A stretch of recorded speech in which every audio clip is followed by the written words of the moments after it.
Coucou Instagram, j'espère que ça va bien. Et nous voici ensemble pour le, je crois, 58e live. Je suis pas très sûre. 58e live, ça fait 58 jours que je parle et aujourd'hui j'ai envie de vous partager quelque chose. Je sais pas trop par où commencer. Donc, je pense que je vais commencer par là. J'espère pas trop me perdre dans ce que j'ai envie de vous partager. Alors, je vais remonter à... C'était en 2007.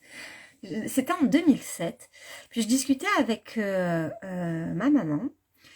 Je venais d'avoir ma première fille. Ma première fille est née en 2006. Et puis, donc je discutais avec ma maman et moi j'avais un parcours de psychologue. Coucou Marie-Pierre, hello, hello. J'avais un parcours de psychologue et puis bon bah là, j'étais complètement en stand-by dans mon boulot. Et puis j'avais fait une école de sophrologie. Et j'ai dit à ma mère, là, je vais ouvrir mon cabinet.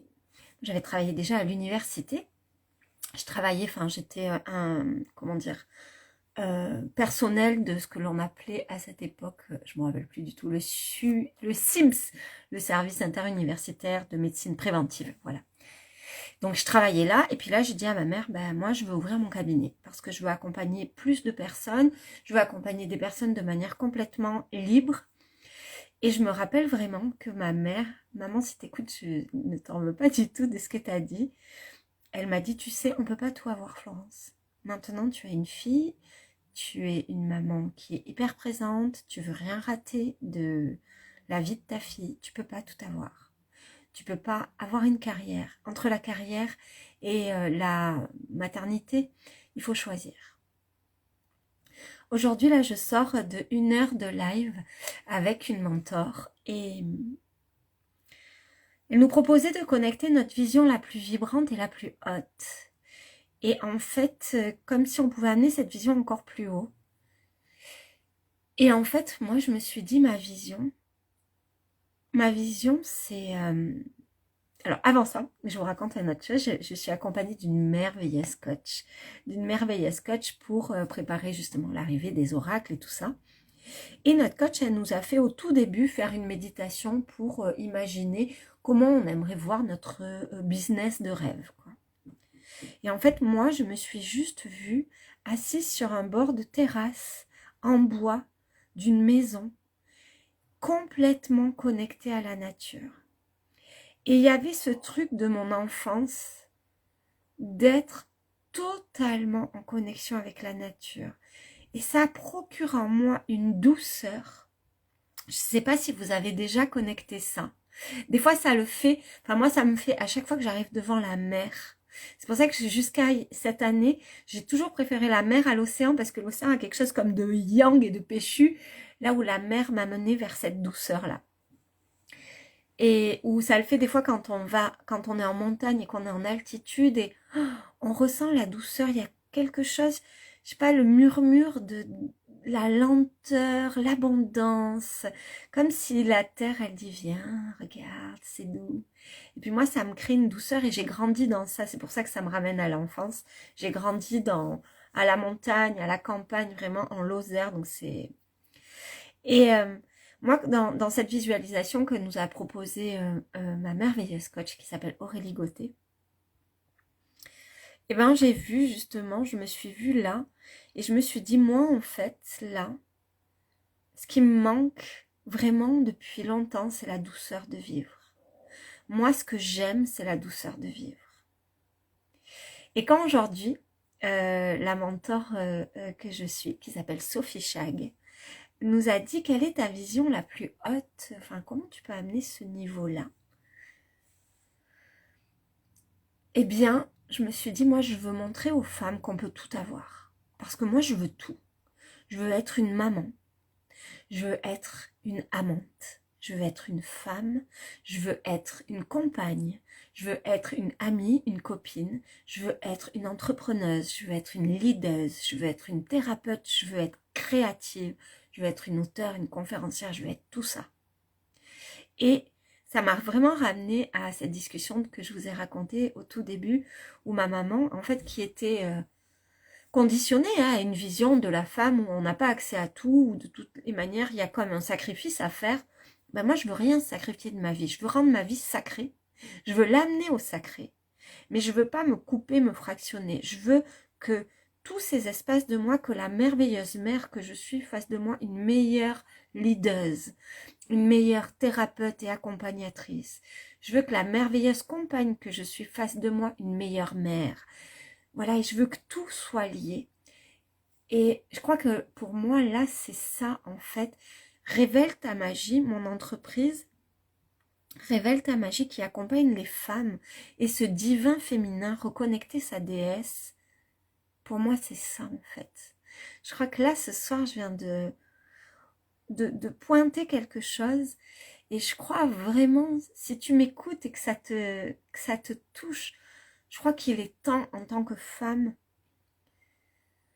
juste de s'autoriser à sortir de ce truc qui fait que on pense que ben, soit on est ceci, soit on est cela, et que si on veut tout être, on va être épuisé, et puis on va plus savoir où donner de la tête.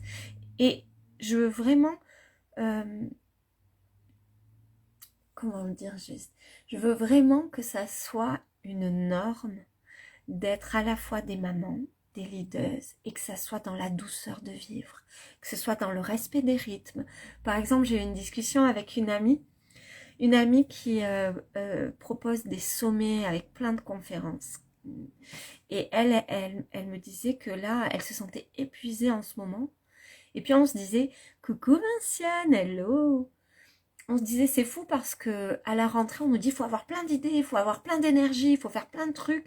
Et en même temps la rentrée c'est l'automne, septembre c'est l'automne. Et l'automne, l'énergie tranquillement, elle redescend. Elle redescend, c'est comme les arbres en fait, c'est comme ça sur la planète en fait. Les jours raccourcissent, donc il y a moins de temps pour faire des trucs déjà, parce que nous on est des êtres diurnes. Donc les jours raccourcissent, la sève redescend dans les arbres, notre énergie redescend. Notre corps redescend, les légumes et les fruits qui poussent à ces périodes-là sont moins concentrés en énergie comme ça de mouvement. Ils nous amènent plus à faire des... Voilà, à ralentir. Tout est adapté, tout est parfaitement adapté à ce ralentissement. Et puis nous, comme c'est la rentrée, il y a les enfants qui vont à l'école, vite il faut les inscrire au sport, vite il faut faire ci, vite il faut avoir des projets. Et moi je crois qu'on peut construire une vie autour de quel est mon rythme, comment moi j'aime créer. Et dans le programme que je viens de créer qui s'appelle Reconnais et révèle ta magie, révèle ta médecine, oui, reconnais et révèle ta magie, oui. Je m'embrouille parce qu'au final c'est pareil.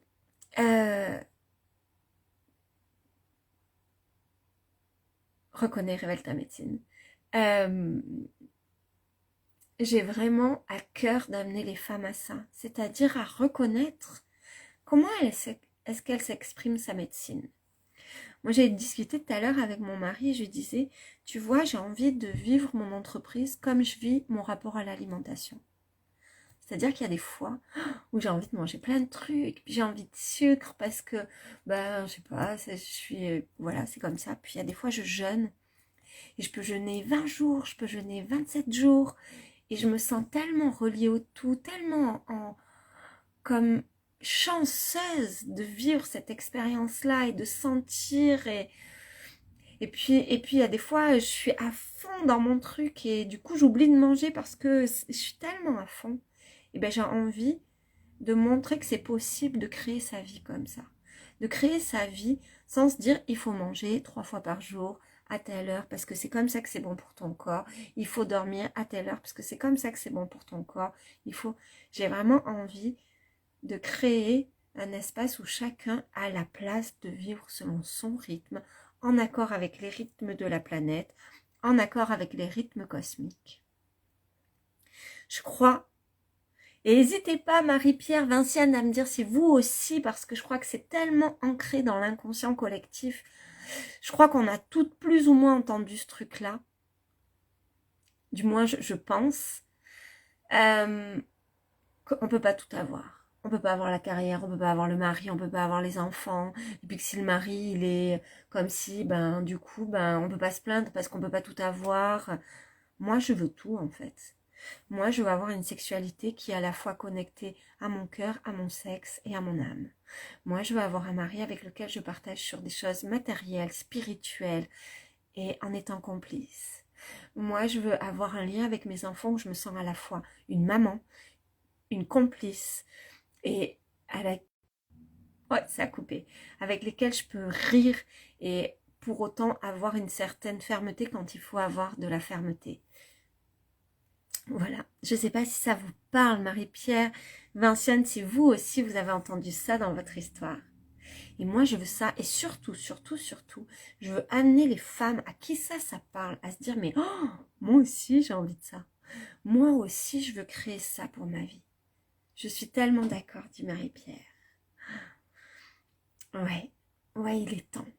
Il est temps de créer des espaces tellement vibrants où on est à la fois hyper spirituel et où on peut être super légère et on peut être sérieuse et drôle et où on peut être tout ce qu'on est, on peut être complètement comme la Terre en fait, juste parce qu'on est venu s'incarner dans un espace qui n'est pas linéaire, c'est tellement fluctuant.